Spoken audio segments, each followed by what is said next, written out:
Next update یہ ہے کہ ابھی حال ہی میں اہل حدیث عالم حافظ عمر صدیق صاحب سے انجینئر صاحب کے کچھ سٹوڈنٹس نے پروگرام کے دوران صلح حسن کی شرائط کے بارے میں سوال کیا، جس پر حافظ صاحب نے یہ جواب دیا کہ سیدنا حسن نے حضرت معاویہ کے ہاتھ پر بیعت کی تھی اور بیعت بغیر شرائط کے ہوتی ہے۔ حضرت علی اور حضرت معاویہ کا دین ایک ہے، پہلے یہ بات سمجھ لیں، ان کا دین ایک ہے۔ دوسری بات ہے انہوں نے خروج نہیں کیا۔ تیسری بات ہے کہ بیعت نہیں کی۔ کیا نہیں کی؟ بیعت یہ آپ بات کریں کہ بیعت نہیں کی تو بیٹا جی بیعت نہ کرنے پر کوئی فتویٰ نہیں لگتا۔ 6 ماہ حضرت علی نے بھی حضرت ابو بکر کی بیعت نہیں کی۔ بیٹا یہی بات سمجھانے لگا نا، تو بعد میں حسن نے صلح کر لی۔ بڑی پیاری بات ہے، صلح کی جو شرائط ہے یہ فیبریکیٹڈ اور مصنوعی بات ہے۔ اگر شرائط والی بات آپ داخل کریں گے نا تو رسول اللہ کی حدیث جھوٹی ہو جائے گی۔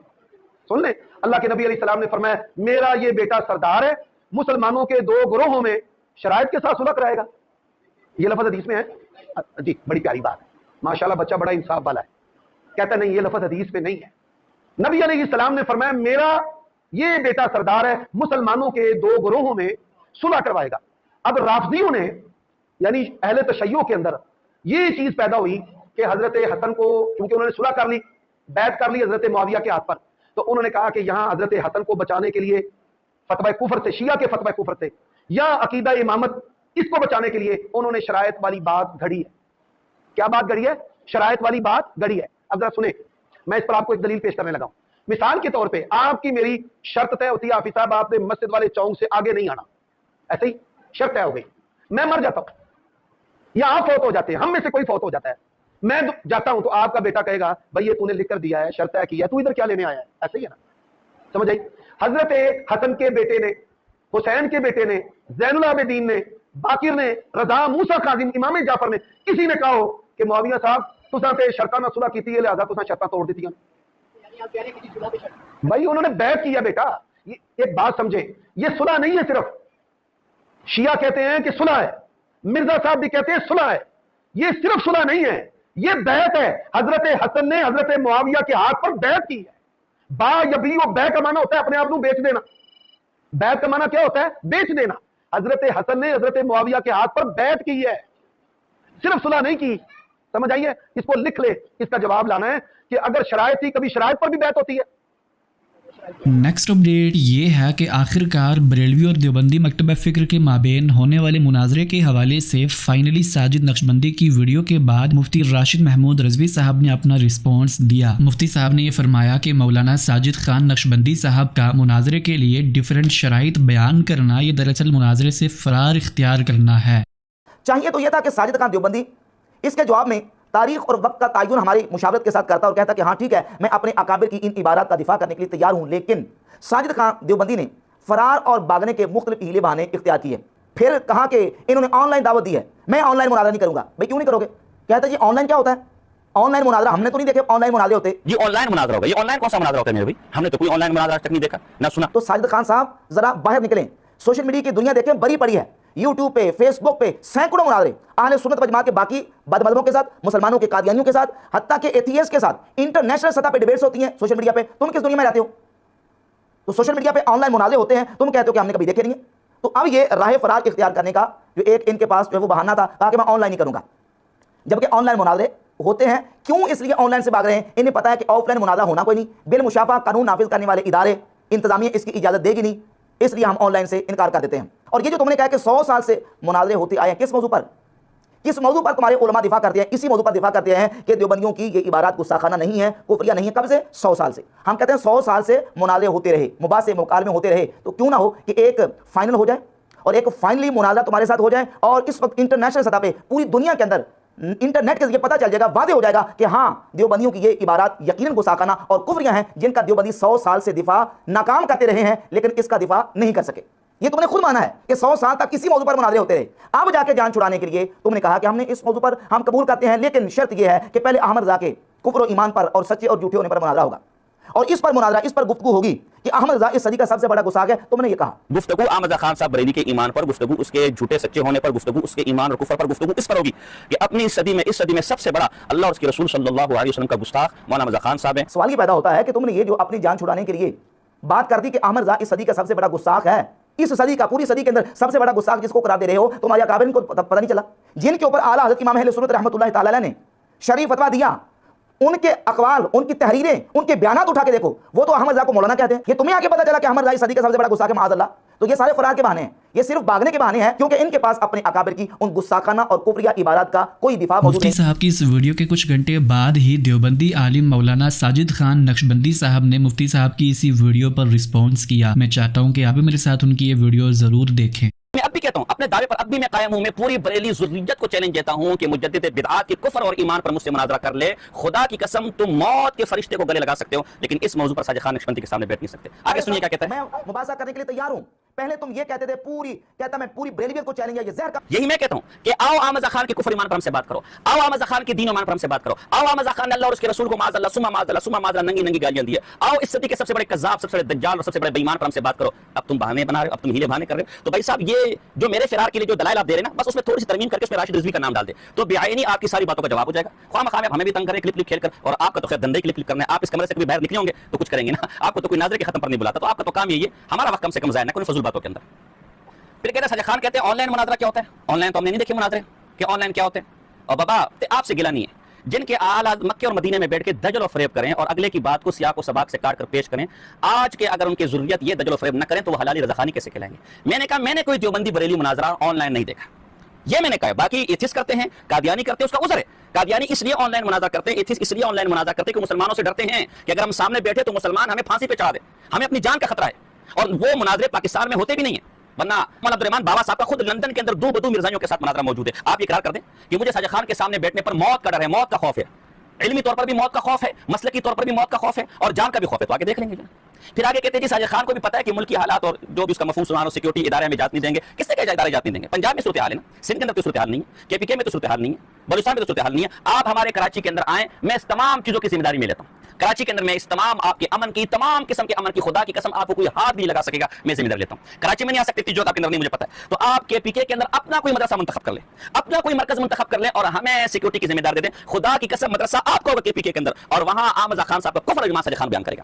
اگر کے پی کے میں بھی نہیں کر سکتے تو بلوچستان کوئٹہ کے اندر میرے شاگرد بھی موجود ہے، آپ کے ماننے والے بھی موجود ہے، باہمی مشورے سے کوئی جگہ طے کر لیں، ساری ذمہ داری میں لینے کو تیار ہوں، امن کی میں، سیکورٹی کی میں، اداروں کی میں۔ یہ بہانے صرف فرار کے ہیں۔ نیکسٹ اپڈیٹ یہ ہے کہ فائنلی جاوید احمد غامدی صاحب نے مولانا مودودی صاحب کے اس مشہور مقولے کا جواب دیا جو ان کی طرف منسوب کیا جاتا ہے کہ اگر حسین نے یزید کے ہاتھ پر بیعت نہیں کی تھی تو باقی صحابہ کرام نے یزید کے ہاتھ پر بیعت کیوں کی تھی؟ سوال یہ ہے کہ حسین نے یزید کی بیعت نہیں کی تھی تو باقی صحابہ نے کیوں کی؟ تو اس پر آپ کی رائے کیا ہے؟ نہیں، باقی صحابہ ہی اس کا جواب دے سکتے ہیں، اور اسی طرح سے باقی صحابہ نے کر لی، سیدنا حسین نے کیوں نہیں کی، اس کا جواب بھی سیدنا حسین ہی دے سکتے ہیں۔ میں تو صرف یہ بتا سکتا ہوں کہ اس وقت کی صورتحال کیا تھی، اور اس میں یہ مختلف آراء اگر سامنے آئیں تو کیوں آئیں۔ صحابہ کرام نے بالاجماع کم و بیش 2-4 لوگ ہیں جنہوں نے نہیں کی، اگر بیعت کر لی تو اس کی وجہ یہ تھی کہ وہ یہ خیال کرتے تھے کہ نظم قائم ہے، اور جو صورتحال ہے اس میں اب بار بار مسلمانوں کو خانہ جنگی میں مبتلا نہیں ہونا چاہیے، اسی لیے اس سال کو عام الجماع کہا گیا جس میں سیدنا امیر معاویہ کی بیعت ہو گئی تھی، یعنی گویا مسلمان سب ایک جگہ جمع ہو گئے ہیں، ان کے ہاں کوئی خانہ جنگی کی صورتحال نہیں ہے، جس طرح کا افتراق پیدا ہو گیا تھا اس کا خاتمہ ہو گیا ہے، انہوں نے اس کو ترجیح دی۔ تو حالات کے لحاظ سے، یعنی سیاسی حالات کے لحاظ سے آدمی فیصلہ کرتا ہے۔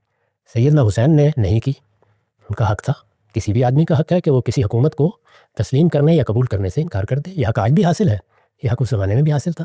ان کا استدلال بھی بالکل واضح ہے، وہ یہ سمجھتے تھے کہ ہمارے ساتھ ایک معاہدہ ہوا تھا، وہ معاہدہ سیدنا امیر معاویہ کی وفات تک تھا، اس کے بعد معاملات آگے نہیں جانے چاہیے تھے، چنانچہ انہوں نے اس کو اپنا حق سمجھا اور اس کے لیے بیعت کرنے سے انکار کر دیا۔ یہ حق حاصل ہے ان کو، اس پر کسی تنقید کی ضرورت نہیں ہے، دونوں کا موقف بیان کرنا نیکسٹ اپڈیٹ یہ ہے کہ ابھی حال ہی میں جاوید احمد غامدی صاحب نے دا پاکستان ایکسپیرینس کے شہزاد غیاث صاحب کے پروگرام میں یہ فرمایا کہ دوسری جنگ عظیم کے بعد مسلمان ممالک کو یہ چاہیے تھا کہ وہ آگے بڑھ کر اسرائیل کو تسلیم کر لیتے۔ مسلمان ممالک کا اسرائیل کو آگے بڑھ کر تسلیم نہ کرنا یہ دراصل عالمی طاقتوں کے خلاف اعلان جنگ تھا جس کے نتائج آج تک ہم بھگت رہے ہیں۔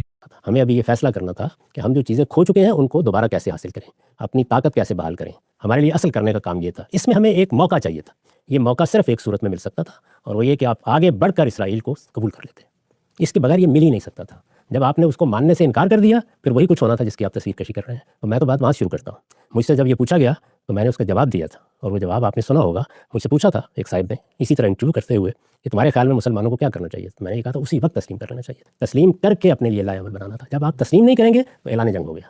میں نے جو تنقید کی ایران کے اس اقدام کے اوپر وہ یہ ہے کہ عرب ملک مسلمان ملک ہے، وہ آپ کے ہمسائے ممالک ہیں، انہوں نے یہ اڈے ایران کے خلاف اعلان کر کے نہیں بنائے، یعنی انہوں نے اپنی حفاظت کے لیے بنائے۔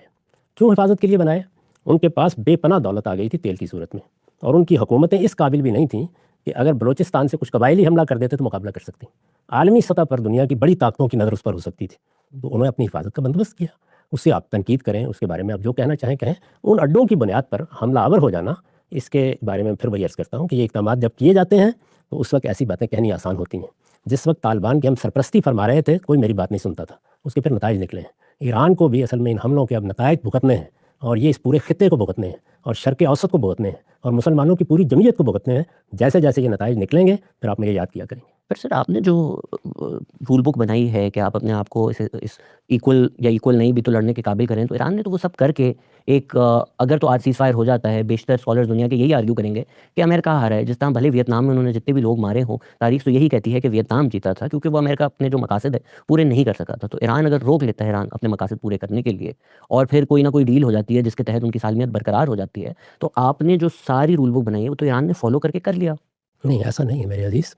دنیا میں یہ دیکھنا ہوتا ہے کہ آپ نے کھویا کیا اور پایا کیا۔ سوال یہ ہے کہ ایران کے جتنے اقدامات ہیں ان کا کوئی ہدف اور مقصد تھا یا نہیں تھا؟ یعنی ایران نے جس چیز کو ہدف بنایا اس کو دونوں پہلوؤں سے دیکھ لیجیے۔ ایک یہ کہ اس نے ایک انقلاب برپا کیا ہے، یہ انقلاب اس پورے علاقے میں جہاں جہاں مواقع ہیں برآمد ہونا چاہیے۔ اسرائیل ایک مقابلے کی طاقت ہے، اس کا خاتمہ ہونا چاہیے۔ ان میں سے کون سی چیز حاصل ہوئی؟ اس وقت تو ان کی سالمیت کی جنگ بن چکی تھی۔ یہ تو اس وقت بنی، یعنی پہلے میں نے یہ صورتحال پیدا کر دی کہ میرے وجود کو خطرہ لاحق ہو، اب میری فتح کیا ہے کہ میں نے اپنے وجود کو بچا لیا۔ پر سر سوال یہ ہے کہ میں نے ایک اقدام کیا نا، یعنی میں اپنے گھر سے باہر نکل کر میں نے فیصلہ کیا کہ میں سامنے والے گھر پر پتھر ماروں گا، اس کا میں بالکل حق رکھ سکتا ہوں۔ ہو سکتا ہے کہ مجھے کوئی پرانے معاملات ہوں جن کو چکانا ہو، یہ سب چیزیں ٹھیک ہے، میں نے فیصلہ کر لیا۔ تو اب آپ کیا کر رہے ہیں؟ آپ یہ کہہ رہے ہیں کہ کیونکہ پھر دیکھیے ہم بچا لیا نا اپنے آپ کو، یعنی کسی حد تک ہو گیا معاملہ، چلیں بڑا نقصان ہو گیا، ہمارے بہت سے لوگ دنیا سے رخصت ہو گئے، سائنسدان مار ڈالے گئے، قیادت مار ڈالی گئی، سب کچھ ہو گیا، لیکن بچ گئے۔ تو قومیں تو بچائی کرتی ہیں ہمیشہ۔ یعنی کون سا ایسا زمانہ ہے جب 2 ایٹم بم چلا دیے گئے تو کیا جاپانی قوم مر گئی تھی؟ جاپانی قوم نے اس کے بعد بھی اپنے آپ کو بچا لیا تھا۔ یعنی قوموں کے بچنے اور نہ بچنے کا معاملہ یہ بالکل اور ہے۔ بچ گئے، اس کے بعد آپ پھر دوبارہ شروع ہو جائیں گے۔ آگے آپ کی حکمت عملی کیا ہوگی وہ بتائے گی۔ تو جو آپ نے اقدام کیا تھا اس اقدام کے حوالے سے دیکھا جائے گا کہ اس کے نتائج کیا نکلے۔ اسرائیل نے کیا نتائج نکالے؟ سر اس میں جو آپ نے انالوجی دی کہ ایران نے پتھر مارا، 1979 میں رجیم آئی، 1980 یا 81 میں صدام حسین کو یو ایس نے بیک کر کے جنگ کروا دی۔ ایران نے تو اپنی تاریخ میں پہلا پتھر کس نے بنایا؟ آگے پہلی شام میں یہ سارے معاملات کیسے ہوئے؟ آگے اگین پہلے پتھر کی شروعات تو پتھر ان پر برسائے گئے سب سے پہلے۔ نہیں، دیکھیے بات یہ ہے، آپ اصل میں عملی اقدام سے شروع کرتے ہیں۔ جس دن یہ معاملہ ہوا اس کے بعد امریکہ کے ساتھ انہوں نے برسر جنگ ہونے کا فیصلہ سنا دیا۔ جس وقت آپ فیصلہ سنا دیتے ہیں تو عملی اقدام کدھر سے ہونا ہے؟ وہ جس کے خلاف آپ فیصلہ سناتے ہیں اس کی طرف سے بھی ہو سکتا ہے۔ یعنی عملی اقدام کے لیے تو پھر دوسرا بھی اقدام کرے گا نا۔ ابھی آپ دیکھیں نا کہ اس ساری جنگ میں اسرائیل نے کیا حاصل کیا ہے۔ یہ صحیح ہے کہ اس کو بھی نقصان اٹھانا پڑا ہے، اس نے جو اپنی ایک طاقت کا بھرم قائم کیا ہوا تھا اس میں بھی فرق پڑا ہے، لیکن اس سب کے باوجود وہ اپنے علاقے کو محفوظ کیے ہوئے ہے۔ اس نے طاقت بالکل ختم کر کے رکھ دی ہے، بہت معمولی مزاحمت رہ گئی ہے۔ حزب اللہ کو شدید نقصان پہنچایا ہے، 400 کلومیٹر تک کم و بیش وہ شام میں اپنے لیے بفر قائم کر چکا ہے، لبنان میں بھی یہی صورتحال ہے۔ تو حاصل کیا ہوا ہے اس کو اس لحاظ سے دیکھنا چاہیے۔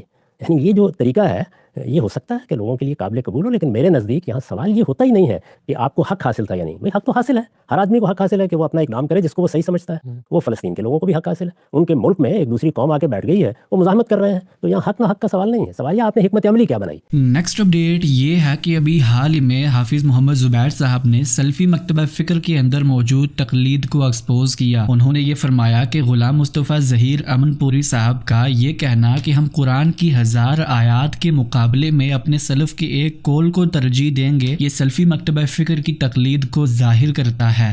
تو خیر قرآن میں بھی دلیل ہے، پھر وہ حدیث سے بھی دلیل ہے، لیکن مسئلہ پھر وہی ہوتا ہے نا، ہمارے یہاں وہ تقلید اتنی زیادہ ہو جاتی ہے۔ جیسے ہمارے یہاں بھی ایک صاحب نے کہا کہ جی 1000 آیات بینات بھی لے آؤ تو ہم سلف کا قول نہیں چھوڑیں گے۔ تو اللہ کا جو ہے وہ رسول بھی ان کے سامنے آ جائے، صحیح بات یہ ڈر لگتا ہے۔ یہ جب تقلید پیدا ہوتی ہے نا، ایون کہ یہ اس قسم کا جو سلفیہ پیدا ہو رہا ہے، وہ تو پہلے فقہا کے اوپر تنقید کرتے تھے کہ جی ان کے جو مقلدین جو ہے وہ قرآن کی واضح آیت آ جاتی ہے، حدیث آ جاتی ہے تو اس کو چھوڑ کے فقہا کی تقلید کرتے ہیں۔ تو یہ سب بھی اب تو خود اللہ سامنے آ کے کھڑا ہو جائے اور خود اللہ کے رسول صلی اللہ علیہ وسلم سامنے آ کے کھڑے ہو جائیں اور سلف کا قول اس کے خلاف ہو تو یہ کہیں گے کہ اللہ اور اس کے رسول کی بات کی تعویل کر لو، سلف کو مت چھوڑو۔ ٹھیک ہے، یہ صورتحال ہے اس وقت ایمان کی، سلف کے اوپر.